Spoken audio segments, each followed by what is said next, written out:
Hello, everybody. Welcome back to another episode of Eastern Iowa Community College, EICC, and the Clinton Regional Development Corporation, CRDC collaboration, where we interview awesome people. Chris and I have had the opportunity, to interview HR professionals, professionals in education, industry, communication. But today, something I'm really excited about. So I got two young ladies with us today who were kind of displaced from their internship because of the whole COVID thing. They're back in their hometown of Clinton, and they created a podcast to highlight the awesome things that are happening in our community. So before I introduce Olivia and Kate, I want to welcome my co-host, as always, Chris Caves. What's up, Chris?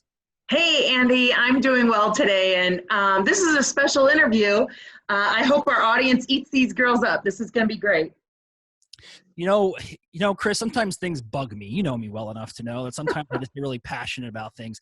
And what bugs me is when I'm sitting around a table of community influencers and planners, and we're having conversations about what we can do to make our community more attractive. You know who's always absent? Yeah, let me guess who's always absent. Who's not there? It's people like Olivia and Kate. Like, they're not there. Me at 38 years old should not be deciding what the future of our community looks like. Olivia and Kate should be deciding what the future of the community looks like because they're living it now, and they have a stronger understanding of their generation, their peers, and those that are coming up behind them. So when they said they were making this podcast, of course, I love tech. I love digital technology. So I geeked out. And I like to follow them on social media. So I will jump off my soapbox now, and I will start with the O and OK Clinton podcast with Olivia. Olivia, thank you so much for joining us. Tell us a little bit about you, your story, and how you ventured into the world of podcasting. Then we'll kick it over to Kate. Yeah, so like Andy said, my name's Olivia Calvin. I'm a junior at Coe College. I am a mathematics major, and I have a minor in economics. So lots of math, lots of numbers, but I find a lot of joy and passion in it. So I'm excited that I'm able to develop those kinds of skills. So as far as venturing into the world of podcasts, it's kind of funny. So I was actually supposed to do research at the University of Iowa this summer. I was going to do some cool research with math and watersheds and like nitrate and environmental science. And the program is actually pretty competitive. And so when I got accepted, I was super excited. And I was like, oh my goodness, like it was like a 10-week program this summer, and it was going to be a lot of fun. And then once that got canceled, obviously I was really sad because like Chris was saying earlier before about how we're kind of all on this trajectory, and COVID kind of came in and had its fun with it. But I was planning on doing research this summer so that next summer I could study abroad and like have a little bit more of a relaxed summer. But now it's kind of all twisted, and we're not sure what I'm going to do next summer, much less the rest of the school year. So we'll see. But Kate and I have always really been passionate about Clinton. I grew up not necessarily in Clinton. I've lived here for most of my life, though.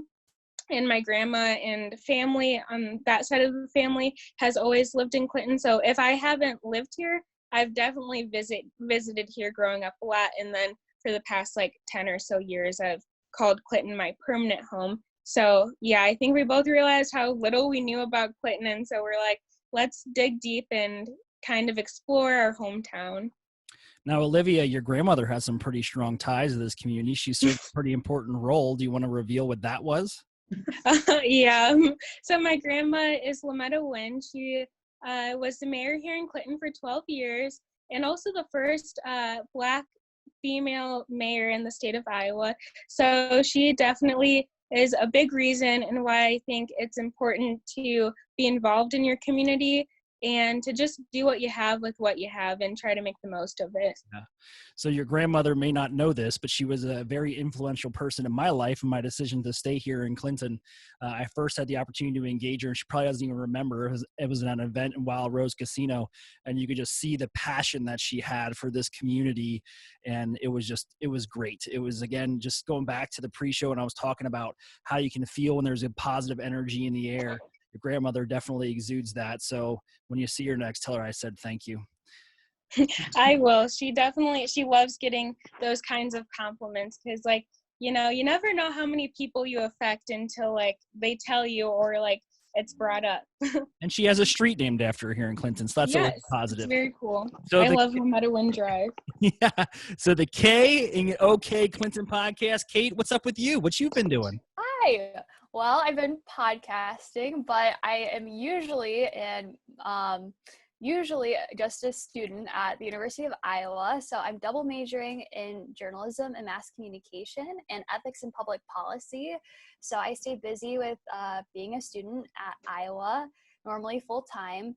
So this summer I was really planning on kind of experimenting with what I want to do with my future career, as most college students do over the summer with various internships and opportunities. So yeah, I applied to a lot of different opportunities, even nationwide possibilities, and I was really looking forward to hearing back from them.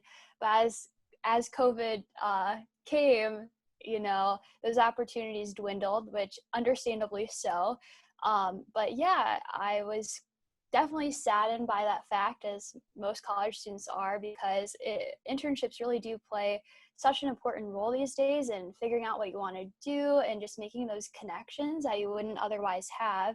So Olivia and I were kind of bonding over this issue we had, actually, because Olivia and I are really good friends, and we were just talking about what are we going to do this summer in Clinton, and we just kind of bonded over the idea of how much we really like Clinton, obviously, because I actually have lived in Clinton basically my entire life.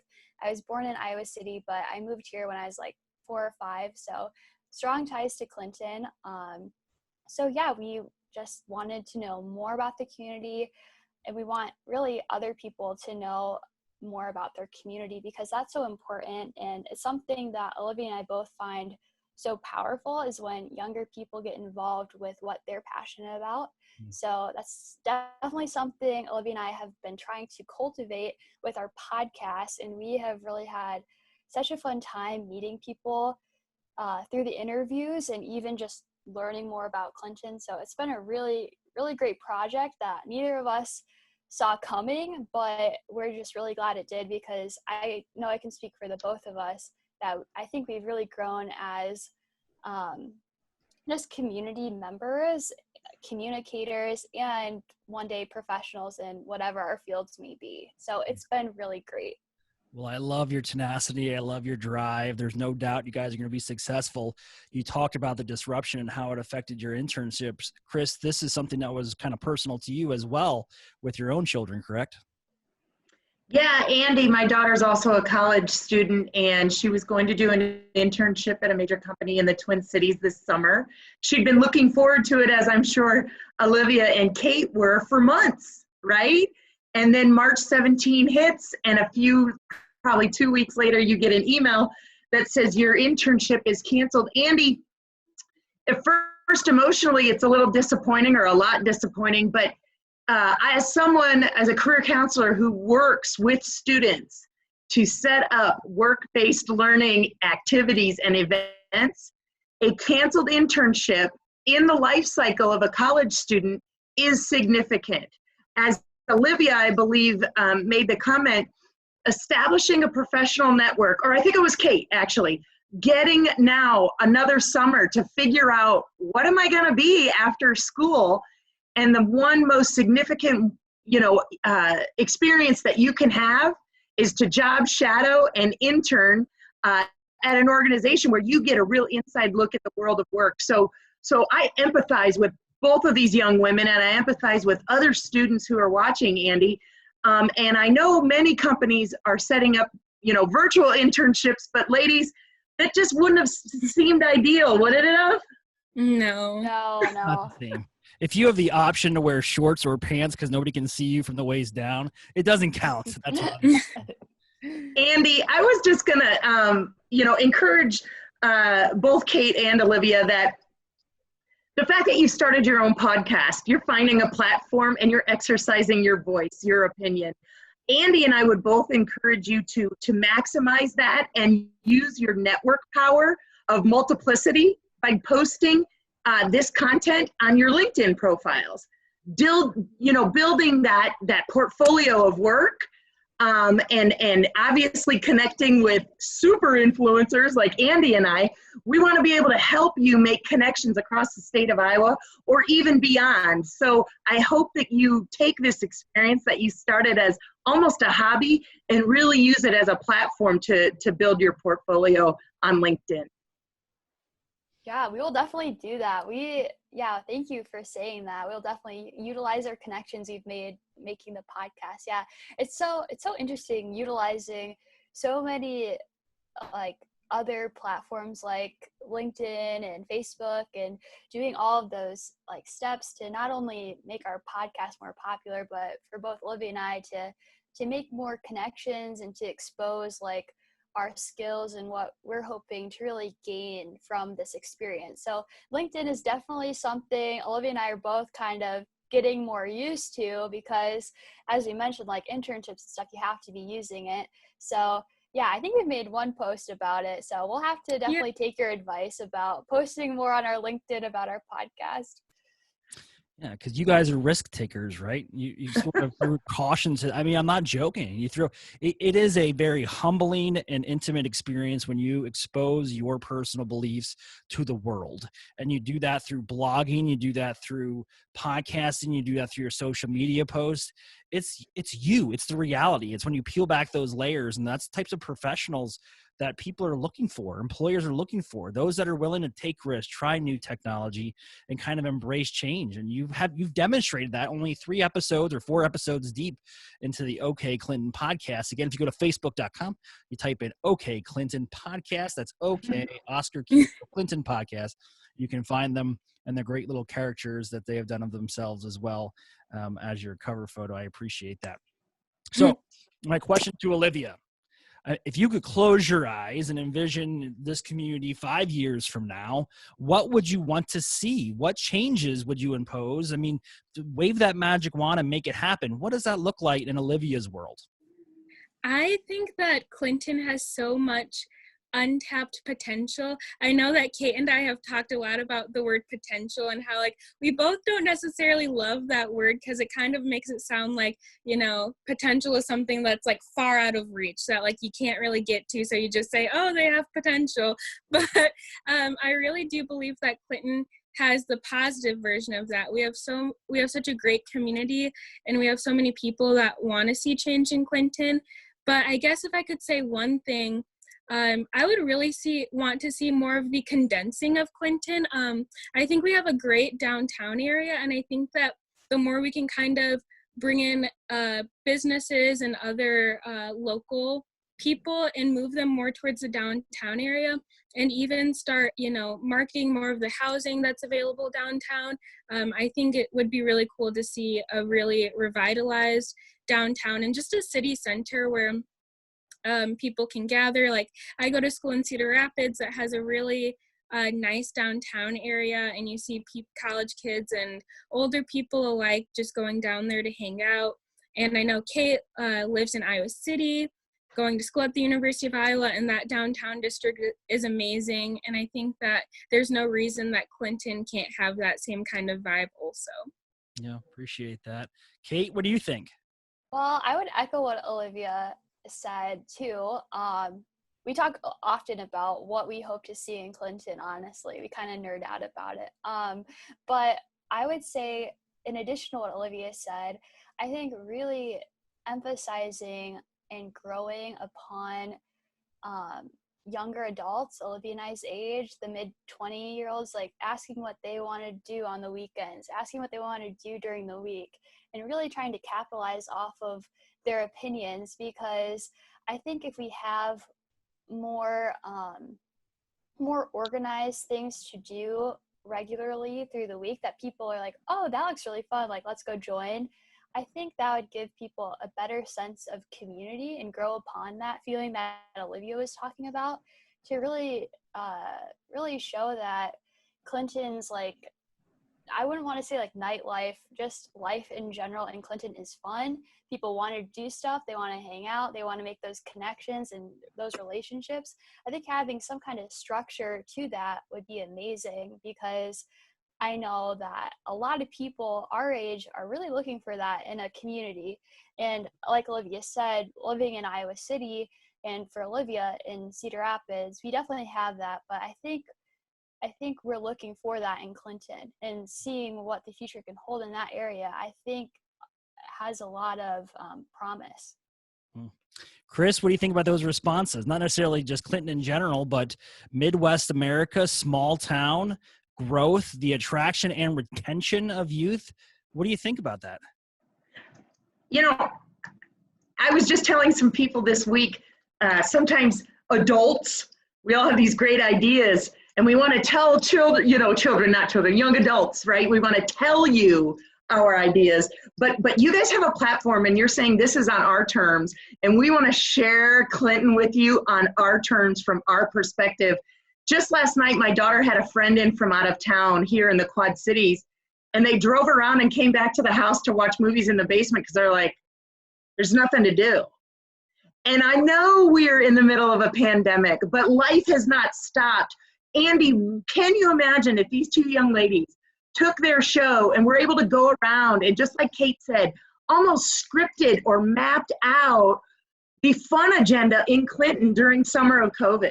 I mean, think of the useful information that you're doing and the service you're providing to young teens and adults in your region. And boy, would that just, any idea that we adults have for bringing back a social life during the summer of COVID. So I just think you guys have so much, like Olivia said, potential to really blow this up. Yeah. No, I have two things. My mom always told me I had a potential, so I'm going to call her after this and ask her what she really meant by that. One. Two, Summer of COVID is going to be the title of my next musical that I write. I'm going to use that too. But all joking aside, ladies, what have you learned? And you can just ping pong back and forth, but what have you learned from your podcast and engaging people like Mayor Madison and Superintendent Gary DeLacy of Clinton High School? Were you surprised by the things that are actually happening? Yeah, surprised, I think, is a good word to use. I think also we were very hesitant in the beginning to reach out to people. Like, we were like, well, what, they're all so busy, like, are they really gonna have time to want to talk to like two 20-year-olds about like Clinton? And I think that we found something that's very refreshing. We found that these people and city officials are really willing to take the time to talk with you, and they actually really enjoy that. Like, all the times that we've asked people, like, what's your favorite part of the job, they're like, this, talking to people and like trying to hear their voices and hear opinions. And I think so many times, especially as young people, we see like the adults and like the people in charge as a completely separate group. And so it was a learning experience to learn just how easy it is to kind of reach across the aisle and be like, hey, we want to talk with you. And we hope that we can learn something from you, but I hope that you can also learn something from us. And just that mentality that all you have to do is reach out. The worst that they can say is, oh, we're busy, I'm sorry. And we really haven't had too many people say that in the first place. So I think the biggest thing I've learned is, to make those connections, to reach out and not to be afraid if someone says no, and, not to doubt our abilities as, 20-year-old students. Yeah, I think that Olivia summed it up perfectly there, because when we started, we're like, oh, like, I don't know if we should reach out to them. Like, at first we were like, no, like, we really shouldn't do that. Like, let's just start it small and like not reach out. But then we're like, okay, like, let's do it. Like, what do we have to lose? And we're so glad that we did that, because like Olivia said, everybody's really, really receptive to ideas, especially from young people. Like, we're just blown away by how people are like really appreciative of us, like reaching out to them. And we're like, oh, like, we're grateful that you like are able to come and talk with us. So I think just knowing that people really do want to talk, and they really want to act on what you talk about and follow up on saying like, oh, hey, like, what do you think about this idea? Or what do you want to do next, or what have you? So I think that's really powerful. And it's something that I think is so simple, and I think a lot of people overlook it because they think it is really hard to do. Yeah. I'm not a marathon runner, but I know that sometimes you have to have extreme stamina to influence change. And it takes a lot of no's and a lot of doors closing to get to yes. But when you meet the right people that can kind of move that needle in the direction that you want to influence from your age and your demographic, it makes life so much easier. So I was so proud of you two when I got that email. Not only was I like, yeah, they want me to come on their show, but I was so proud of the two of you because I'll go out on a limb and I'll say this. I'll probably get slapped for saying it, but I would much rather sit in a room with you two for 2 hours and have a conversation about the future of our community than the people that I surround myself with sometimes on a daily basis. Because you have not only, you don't have financial buy-in from a monetary standpoint, you have financial buy-in because this could be your future home where you raise your family, where you buy a house, where you have kids. A lot of the people that we engage with on a daily basis have already done that. Their kids have already gone. Now they're in a different position in their life, and why they're not any less valuable to the community, their opinion starts to just kind of like fall into the same rhythmic movement of I want this, I want that, I want this, I want that. Same thing, decade after decade after decade. But you come with new and fresh ideas, and to me, that gets me pumped, that gets me motivated because I have 2 young kids. I have a daughter who's 8 and a son who's 10, and I never want them to be afraid to reach out to their mayor or reach out to the superintendent. They work for you just like I do, right? Like, you're my boss. I want the future of the economic growth of this community to be influenced by the decisions that you make and the opinions that you have as young professionals in this community. Thank you. That makes us that's feel so so good. nice. I don't think we realized how it was so surprising, like the response to this podcast, I think for sure, because like we kind of thought that this was going to be like, oh, like we weren't even sure if we were going to really publish them ever. Yeah, we were just really like, skeptical. yeah, we were like, let's just do it ourselves and like, it'll be fine. If anything else, in like 20 years, we can listen back to these tapes and be like, oh, that was when we were cool. But like, so like the response has been amazing. And like, I think it shows, if anything, just how supportive of a community that we live in. And I'm really grateful for people like you, Andy, and you, Chris, who really value our opinions and want to hear more.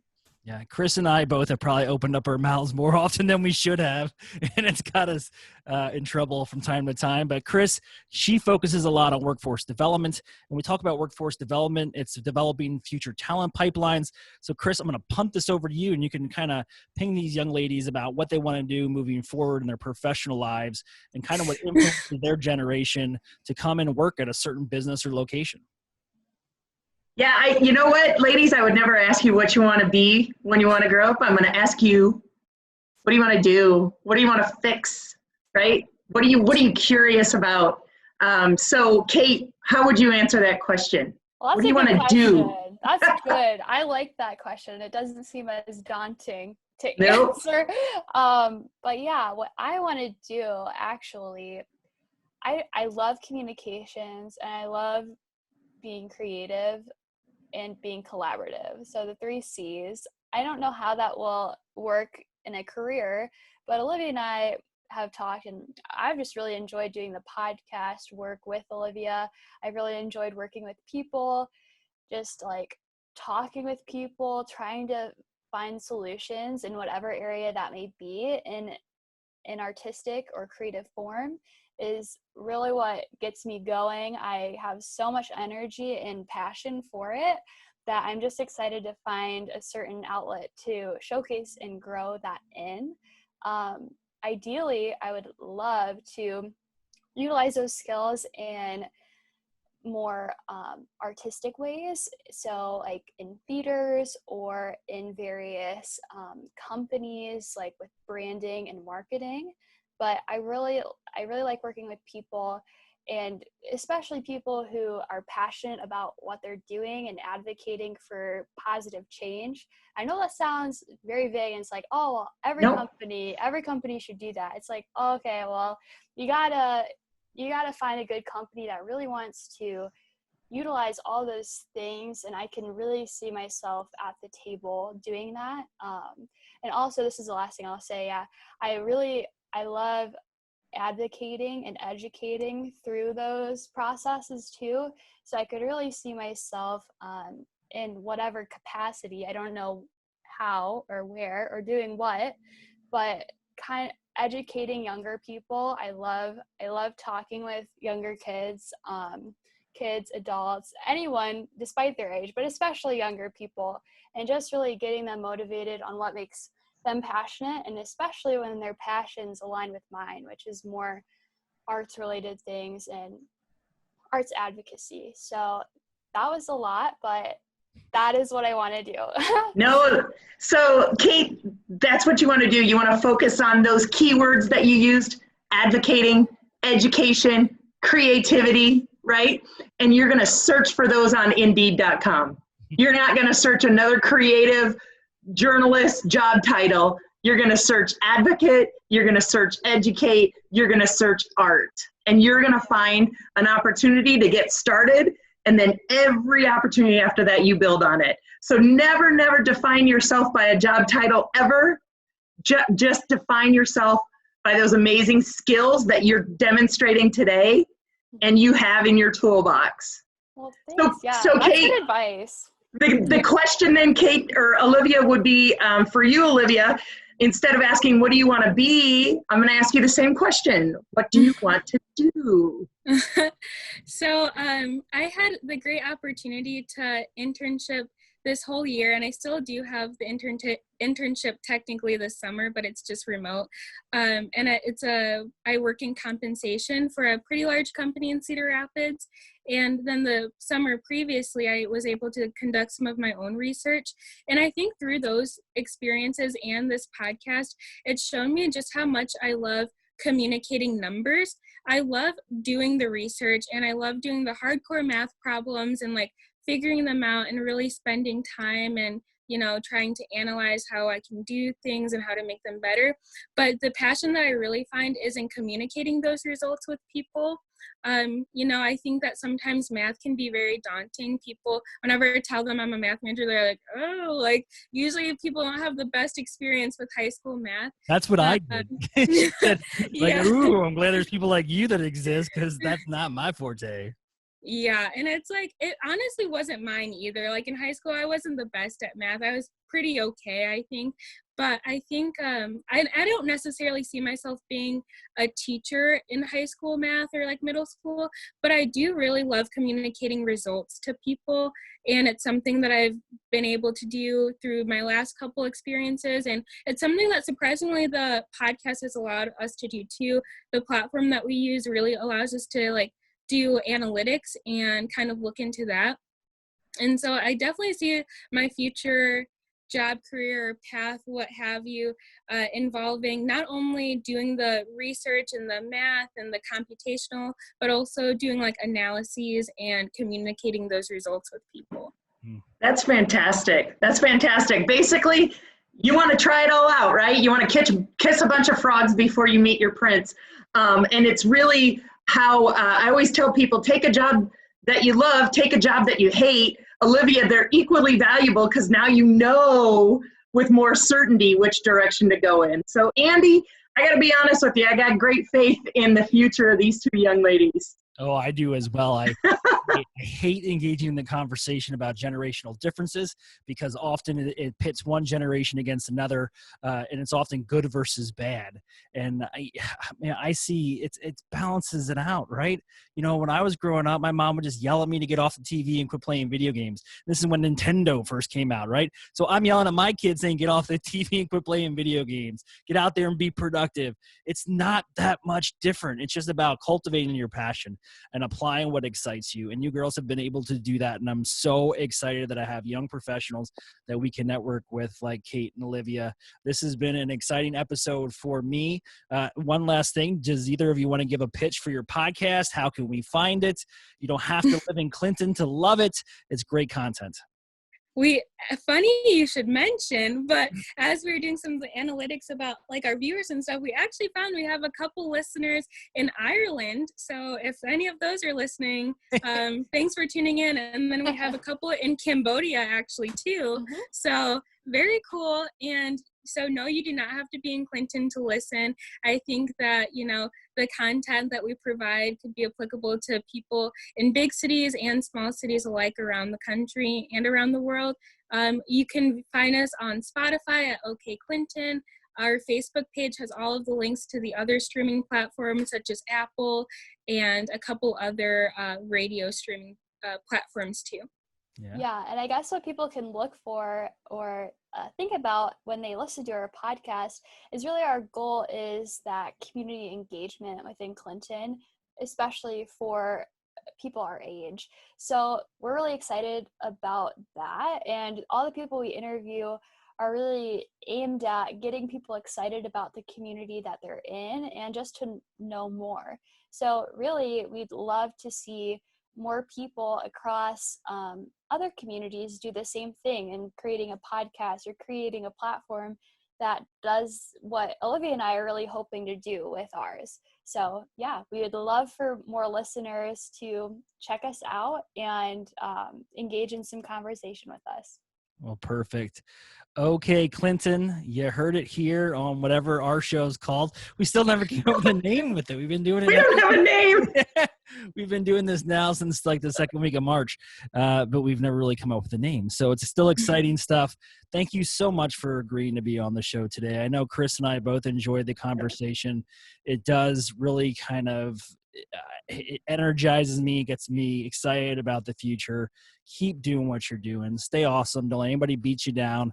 If you're feeling low, just kind of hold your chin high and keep grinding forward because life's short. Chris, do you have any other questions? No, just wish them the best of luck, Andy. All right. Well, I'm Andy Sokolovich. That's Chris Caves. Tune in next time. We have our EICC CRDC collaboration. We'll interview who knows who next. We have like a cornucopia of guests lately. So I'm excited about it. We'll talk to you guys soon. See ya.